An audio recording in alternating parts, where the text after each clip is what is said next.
make a version of the chocolate cake I made for my wedding. And I'm gonna do it with my mom's famous frosting. Recently, my mom has been diagnosed with early onset Alzheimer's. To see the woman that you've learned from and admired slowly fade away, it's tough. All the more reason I have to win this. I gotta bring it home for my mama. All right, I just got called up second. I'm so excited. I did a little, wow. I made an orange and chocolate mini cake with toasted orange scented coconut topped with dark chocolate buttercream. Miranda. Hi, Chef Alvin. Tell me, what is the best part of this cake? The icing. You know what's the best way to eat icing? And just take this, okay? Wow, I almost bit off my finger. That is one of the nicest, smoothest, chocolatiest, loving icing I've ever had. You will go far. Thank you, Chef. I am MasterChef woman Miranda. Hear me roar. I chose pandan and siphon. I took pandan because it's a childhood comfort flavor of mine. Pandan is a really subtle flavor. It's a little bit grassy, a little bit herbal, but it's got this very rich, creamy, robust flavor. Today, I'm doing a bit of a tropical dessert. It's gonna be a plated dessert. I'm making a pandan forest with pandan espuma. Espuma is a foamed, warm component. And I'm also gonna be doing a pandan micro sponge with the siphon. When Andrew won with a dessert last week, I really wanted to bring my dessert game this week. It is something a little bit different, and I hope the judges will be impressed. 10 minutes, only 10 minutes left! Okay, what do I need to do now? It's hot in this kitchen. I am sweating. I'm calling my dish into the ravine because when I was a kid, we had a ravine behind my parents' house, and I would always go down there and walk around in the woodsy areas, you know, play with sticks and branches, and it was just a big part of my childhood growing up. I've got 10 things to put on this plate, and if I mess up even one of them, I had to start all over. I'm making caramelized milk logs, so it looks like there's branches and dead fallen trees around, and then mushrooms. I'm gonna start with the espuma on the bottom. I just need to block everything else out and just focus on what's in front of me. Christopher, please bring up your dish. I'm nervous because my dessert is high concept, and if it doesn't translate over to the judges, then I just have a mess on the plate. My words were siphon and pandan. I would call this dish into the ravine. I used the siphon two ways. I've done a pandan coconut espuma on the bottom, and also used it to make a steamed micro sponge on top. There's meringue mushrooms for some crisp, a pistachio crumb, some caramelized milk logs, and then just some red currants and yellow currants for some acidity. Wow. I must say, I am lost for words. It's so pretty that I don't want to eat it. There's moss, there's mushrooms, there's soil. This is so beautiful, but does it taste as good as it looks? I love the soil. The pandan is definitely there. And you had to put it in strong. It is very light and delicate, and you handled it well. All the flavors, they come together. The crispiness, a bit of saltiness from the soil even, it goes very well with the pandan. This dish, to me, I'm lost for words, as I said. And that doesn't happen to the Demon Chef. I'm emotional. That says it all. Thank you, Chef. Thank you. Good job. I think that today is gonna be finally my day to win. I'm like a sledgehammer, and she's like a sword. Sledgehammer's pretty risky to bring in battle, but if it lands, it's definitely more painful. I'm gonna cook a lot, because that's what I do with my speed, and she's gonna cook simple, refined food, and probably smaller portions. Since I didn't win the dim sum challenge, and my grandpa's here this time, I can't let him down, and I gotta bang it out with these dumplings. These dumplings are from scratch, and they taste amazing. And this is like the first dish my grandpa taught me, except I'm adding a bit more flavor, a bit more me in it.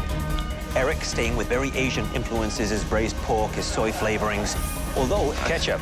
Is that traditionally used in Chinese cuisine? Yes, it is. Really? Believe me, it is. Eric, I see your father up there. His eyes glued to this station. Have you done this pork before? No. You have not learned how to cook pork belly from your grandfather? Are you kidding? No, he doesn't use pork belly. What does he use then? Pork butt, pork shoulder. Why didn't you use that? It's MasterChef. Pork belly is definitely more elevated, and I think it tastes better personally. Oh, my. You gotta keep focused. Yes, chef. All right? Good luck. Come on, you got this, Eric.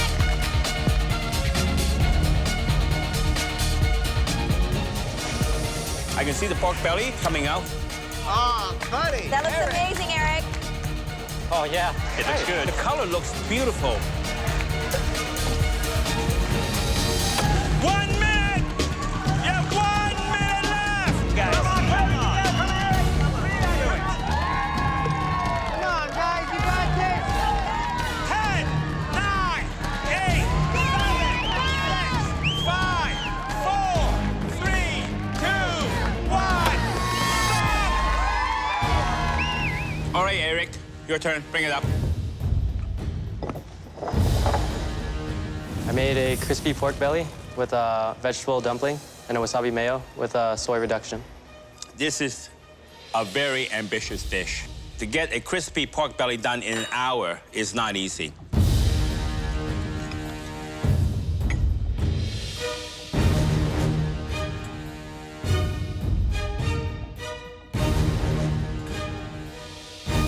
Eric, first of all, you have put a lot on this plate. Pork belly, absolutely tender inside and crispy. So spot on, perfect. The dumpling, this is restaurant quality. This is something I would love to serve in my restaurant. Andre, how are you? Hi, chef. Before I say anything about the food, I just want to say that I am extremely grateful for all the work you've done as a frontline worker during these very, very difficult times. Thank you, chef. Before the pandemic, I was doing a lot of food events, and I was really trending upwards and getting my name out there. Being a frontline worker, I had to put all my food on hold because I had to work full-time right in the hospital. I had to clean OR rooms, making sure there was no spread happening. I'm so happy to be back in this kitchen. Making it all the way to the finale of season 6 made me realize I should be in food. Damn, Uni is gonna curse me forever, but I'm gonna give it a good treatment today. You use a huge slab of cauliflower. Where's the sea urchin there? Sir, so here is cauliflower. Uni is very delicate, so I'm gonna treat it very nicely. So today I'm gonna be making a amos bosh. I'm gonna have it with uni butter and coconut noodles. And instead of rice, I'm gonna have rice paper. And I'm gonna fry it so it's nice and crispy and make a cup out of it. Okay, well, listen, good luck. I'm excited to see what you do. Thank you, chef. Andre, please bring your dish to the front. I made a pickled guava skin and uni butter coconut pasta. I mean, this is a complete change from what I saw last time. Beautiful presentation. I love the colors. I love the natural feel. I really love that. This is wow. I love the different textures. You got the crunch coming from the cracker. You got the silky smooth from the sea urchin. Yeah. And then that pickle gives it a bit of acidity, gives it a bit of freshness. You got the full balance in here. And you spend all that time in the front line. This dish could put you at the front of this line. Thank you. Oh my God. Because of work, I didn't think I was ready to come back here, but I'm glad I did. I'm proud. Oh man, there's scales and everything. I decided to give Jennifer the ebi sudai. In the mystery box challenge, her fish dish didn't get her called up, so let's see what happens. All right, guys, let's do this. Take apart a fish I've never taken apart before. I feel like I was playing it safe on the mystery box. I just want to make sure I take calculated risks this time around. Have a good cook, everybody. Here we go. Okay, let's do this. 20 minutes! You only have 20 minutes. Come on, you. Jennifer is eating up a lot of valuable time right now butchering her fish. This feels embarrassing to say, like as someone who comes from the East Coast, but I've literally never filleted a whole fish before. Hi there, Jennifer. Hello, Chef Micah. You got given the fish, Yes, I did. and you spent a fair bit of time removing the fillets. Yes, I did. I am making an ebi sudai carpaccio. I'm going to be deep frying the body as well and serving the carpaccio in the body. On the carcass? Yes, yes. That sounds a very interesting and unique presentation. Do you think this could be a bit of a do-over after those fish cakes? Maybe. I'm excited for the opportunity to work with fish again. I love the positivity that you bring to every challenge. Thank you so Good luck, much, Chef. and use that time wisely. Yes, Chef. 5 minutes! Okay, pal. One more dunk. I've never deep fried a fish carcass before, so I have no idea what I'm doing. And I am doing it just by eye. We'll see what happens. I tell you, if you're only serving the fish, there's nowhere to hide. Jennifer, please bring your dish to the front. This is, hands down, the most nervous that I've been, because it's a whole carcass on a plate, and that's all. This is an ebi sudai carpaccio, and I've made a sauce with some chili, lime, garlic, ginger, and cilantro, and I've served it in the fried body.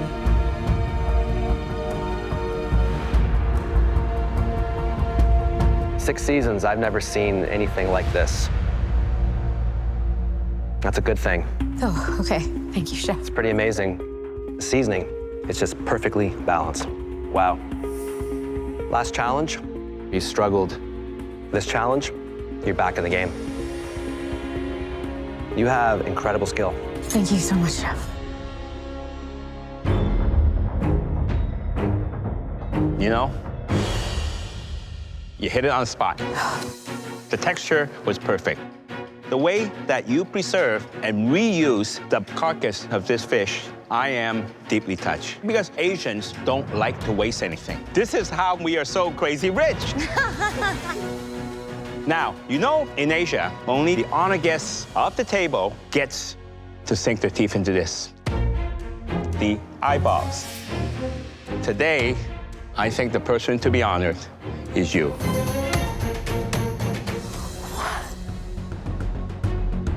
Are you sure? Yes.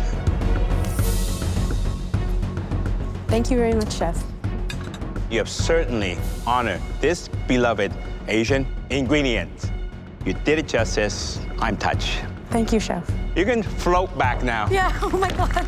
Dear Diary, today I got to eat an eyeball on MasterChef Canada.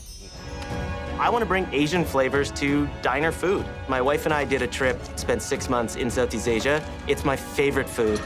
I am making a Thai-inspired burger with tempura root vegetables. This burger isn't just salt and pepper. This is using fresh herbs, garlic, ginger, different sauces and vinegars.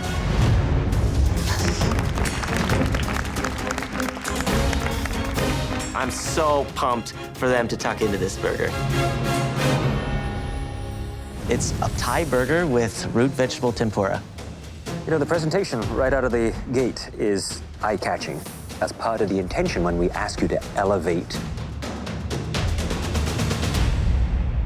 The seasoning, I think, is wonderful. It's an interesting and risky thing to change, I think, because a burger is such an iconic diner dish. And someone who has their favorite diner would probably say, don't mess with my burger. But I am delighted that you messed with this burger, because it is absolutely wonderful. Thank you. I love this Asian play on malt vinegar. It sounds good, but does it taste good? Hope you like it. I'll find out.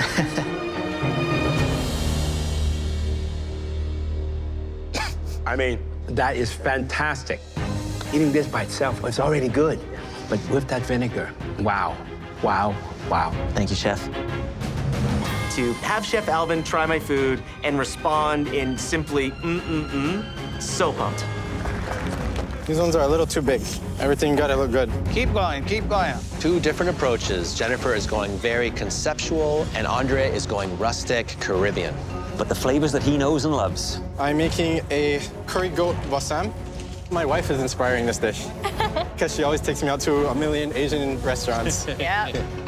I'm bringing a Jamaican curry goat dish into a Korean dish. Nice knife skills. My balsam platter will be made up of goat 2 ways. I'm braising goat loin and I'm currying goat. Also caramelized kimchi, that hot, a green mango salad, and a green onion ginger sauce. Well, that's good. Korean, Caribbean. I like that. If you can get it right, you're gonna get beautiful combinations of flavor and spices. Doing great, Andre. 30 minutes. 30 minutes for your entree. What is that, Andre? Gochujang. It's like a spicy red pepper paste. Is that for the salad too? That's for the mango salad. Oh, nice. Is it good? Could use something to mellow it up. More honey? Yeah, and some lime. I just gotta make sure I don't overthink everything and just do what I do best. Flavors. Get some salt in there. He still has to do the other goat. This is goat loin. I'm serving this goat 2 ways. For the curried goat in the pressure cooker, almost there. It's gonna have a pulled pork consistency. For the braised goat, it's gonna be nice and tender like a filet mignon. I'm gonna braise it, baste it in butter, and get it nice.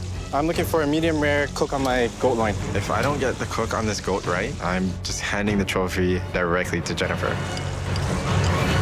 What are you gonna do with the cabbage? The cabbage is what they're gonna eat it out of, so they're gonna wrap it and put it in the cabbage. Okay. 1 minute. You only have 1 more minute to entree time. Look at those dishes. Wow. Oh, that looks so delicious. Thanks, guys. Nice, Jennifer. Oh my God. Wow.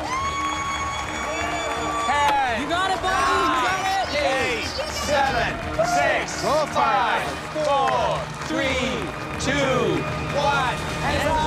Next up is Andre's entree, a curried goat bosam with pulled curried goat, sliced goat loin, caramelized kimchi, and a mango salad in gochujang sauce. First thing in my mind is I really got to dig into this dish. Once you smell that aroma of the curry, of all the spices coming from Korea and the Caribbean, and making it a bosam, okay, something wrapped in lettuce, which is going to take the edge away from the heat, is perfect. Look at the color on the goat loin. It's perfectly cooked, perfectly rested. I am really excited to try this.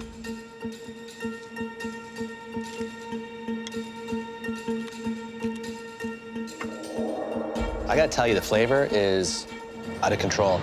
It's so multi-layered. There's so many flavor components to it. It's sweet, there's acidity, wonderful development of spices and heat. The flavors are absolutely magnificent, and that is Andre's gift. That perfect cooked roast loin, the wonderful savory flavors of the curry, the kick of heat from the kimchi and the mango. A bit of Caribbean, a bit of Korean mixed together. This dish is fusion at the highest level, and not bad from a guy from Scarborough. This isn't bad, not bad at all. Veronica, what do you get?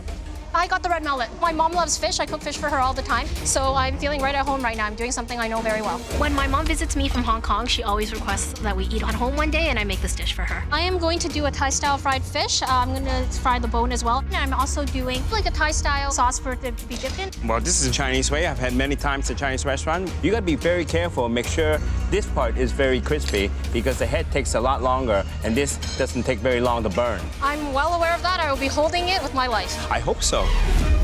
Veronica, she's deep frying the whole head and spine.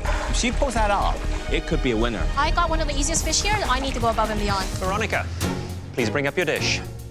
This dish is me on a plate because it's cooking techniques that I know and love. I made a Thai-style fried red mullet with a fish dipping sauce and a papaya and carrot slaw. This is typical Asian, using every single part of the fish. You make good use of the bone, and I'm just gonna dig into that. This is exactly how I would have done it. I am so happy to see you finally bring out the Asian in your cooking. I'm happy to see you happy. Well done. Thank you.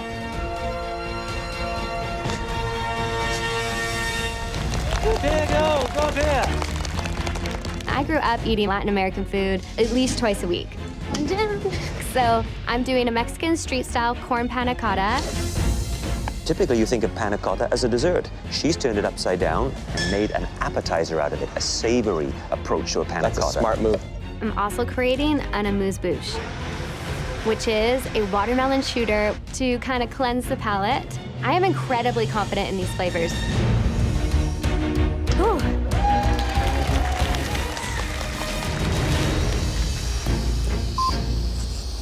Here, wait, it's crumbling. The look I'm going for is a whole piece of charred corn on top of the panna cotta. This isn't good. It's falling apart. I gotta get this off. She's really struggling with the corn there. Come on, Taya. I just need to pick my other corn and pray for the best. This sounds good. This sounds good. 10, 9, 8, 7, 6, 5, 4, 3, 2, 1. Hands up! That was intense. Absolutely gorgeous, Trevor. Woo! Trevor should be incredibly scared because I know it tastes good. I've been studying plating, and it definitely shows in my appetizer. Next up is Taya's appetizer. A Mexican street-style corn with a corn panna cotta, zucchini blossoms, a jalapeno lime puree, and a watermelon and mint amuse-bouche. To me, it's clear that Taya has managed to elevate her plate presentation. I think this dish is her defining moment. We have never seen a more elegant, beautifully presented dish from Taya until now. And we have an amuse-bouche as well. Wow. Great beginning.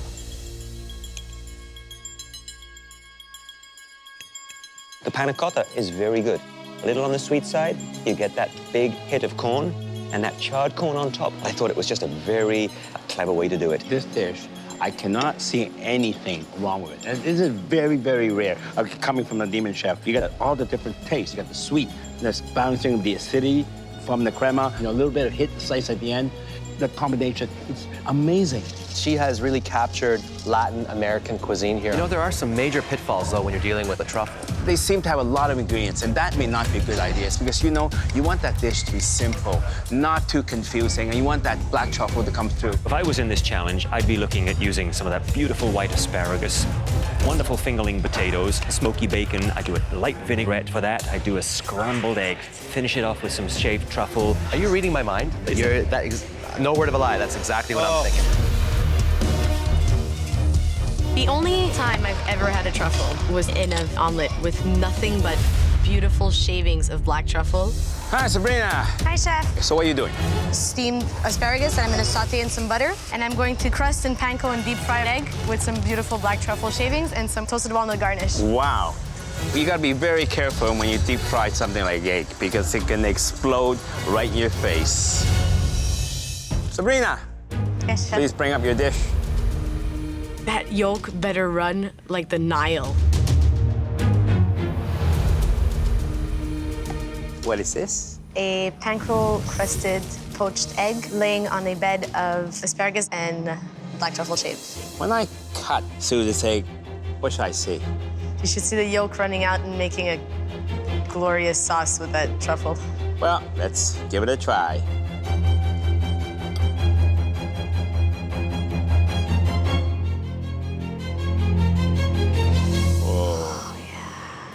Look at that. That's like me, yellow magic.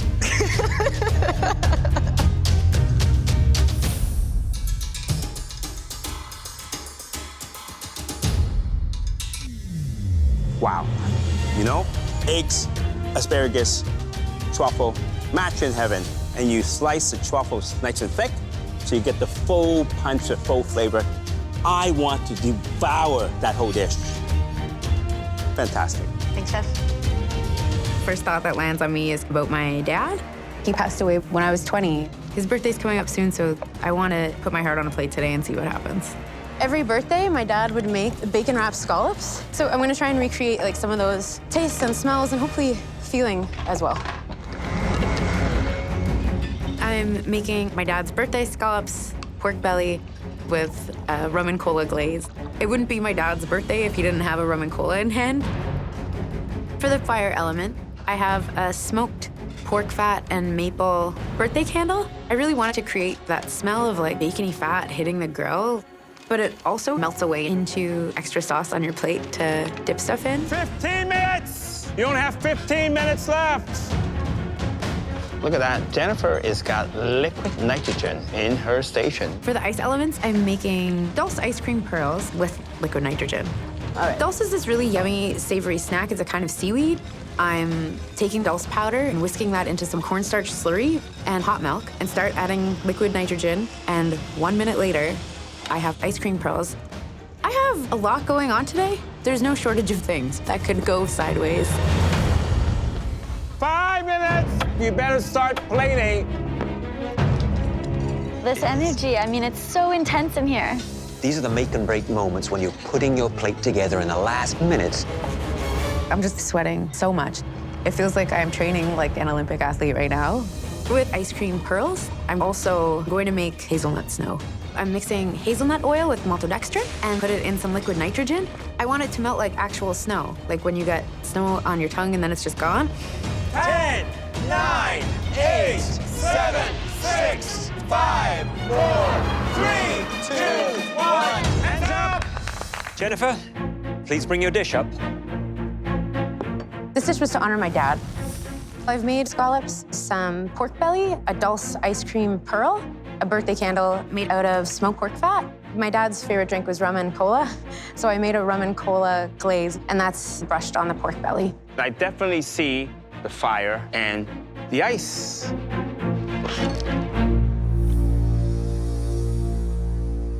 I got that warm feeling, that sweetness coming from that scallop. Complements the pork belly perfectly. This sense of togetherness, of flavors from the earth, flavors from the sea, flavors coming together. Well, did your dad know that you're a great cook? No, chef, it's kind of something that I got interested in, but I think I kind of caught the bug from him. He was just really multi-passionate and loved really good food. My father also passed away way before I was a cook, and we share some moment that we wish he was here, and somehow I'm sure he is. Thank you, chef.